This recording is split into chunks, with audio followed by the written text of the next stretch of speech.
इस क्वेश्चन में हमसे जो है कॉन्स्टिट्यूएंट असेंबली के बारे में पूछा गया है, जिसमें जो है ये कहते हैं कि कौन कौन से फंक्शंस जो है परफॉर्म किए गए थे कॉन्स्टिट्यूएंट असेंबली में।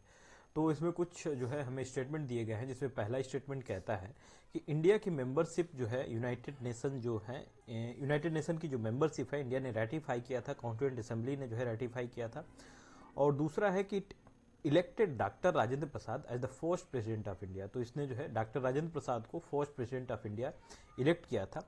तीसरा है कि abolish the privy purse, privy purse को जो है इन्होंने एबॉलिश किया था।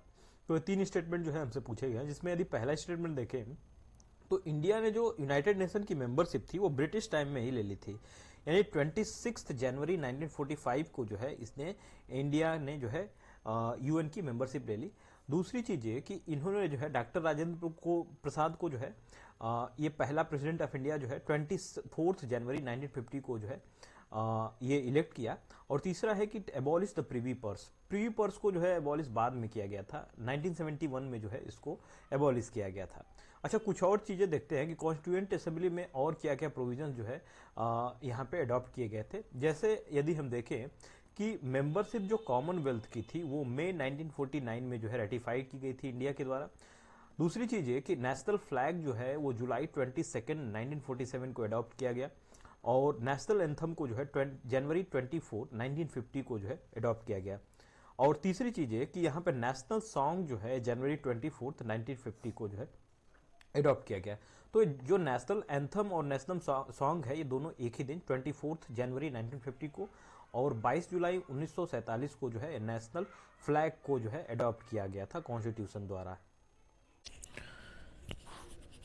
इस क्वेश्चन में हमसे जो है नेचर ऑफ इंडियन फेडरेशन के बारे में पूछा है, जिसमें पहला स्टेटमेंट कहता है कि इंडियन फेडरल सिस्टम जो है ये अमेरिकन मॉडल ऑफ फेडरेशन पे बेस्ड है।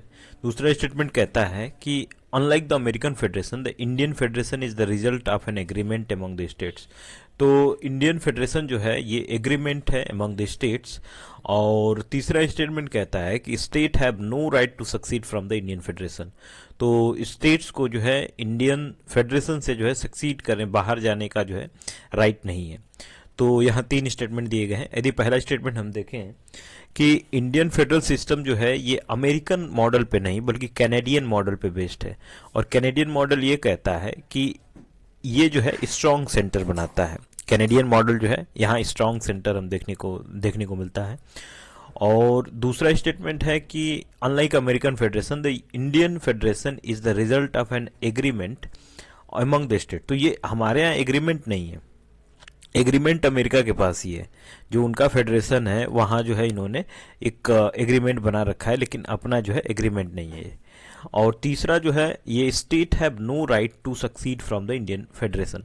तो स्टेट्स के पास जो है ये राइट नहीं है कि ये जो है यहाँ से सक्सीड हो सके। फेडरेशन जो हमारा है ये यूनियन इसलिए कहते हैं बिकॉज ये जो है इनडिस्ट्रक्टिबल है, यहाँ से जो है तोड़ा नहीं जा सकता है। तो इस बात को ध्यान रखिएगा। दूसरी चीज ये कि इसको जो है कॉन्स्टिट्यूशन में फेडरेशन को कहीं भी यूज नहीं किया गया है वर्ड। इसके जगह पे जो है आर्टिकल 1 में जो है कॉन्स्टिट्यूशन ने डिस्क्राइब किया है इसको as a union of state. तो इस बात का ध्यान रखिएगा।